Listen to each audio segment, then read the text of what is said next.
ఇది అర్ధగిరి శ్రీ వీరాంజనేయ స్వామి వారి దేవాలయం. ఈ ప్లేస్ వచ్చి తిరుపతి నుంచి సుమారు 15, 20 కిలోమీటర్ల దూరంలో ఉంది. ఎంట్రన్స్‌లోనే ఈ కోనేరుంది చూసారు కదా! ఈ కోనేరు యొక్క ఇంపార్టెన్స్ ఏంటంటే, ఆంజనేయ స్వామి వారు సంజీవిని పర్వతం తీసుకెళ్తున్నప్పుడు, ఆ పర్వతం యొక్క చిన్న ముక్క ఈ కోనేరులో పడిందని నమ్మకం. చుట్టూతా రాతి కొండలు అవి ఎంతో కూల్‌గా ఉంటుంది ఈ ప్లేసు.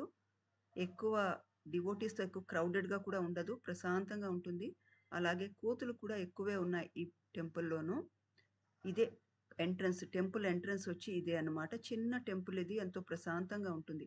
అలాగే ఇక్కడ మెట్లు చూస్తున్నారు కదా! ఇందాక కోనేట్లో చెప్పాను కదా! ఆ కోనేటి నీరొచ్చి ఇక్కడ పైప్‌లైన్స్ ద్వారా వస్తాయి. భక్తులు ఈ నీళ్లు పట్టుకొని తాగుతారు. అలా చేయడం వల్ల రోగాలన్నీ నయమైపోతాయి. ఉన్న రోగాలు పోతాయి. ఇంకా ఫర్దర్ రోగాలు రావని నమ్మకం.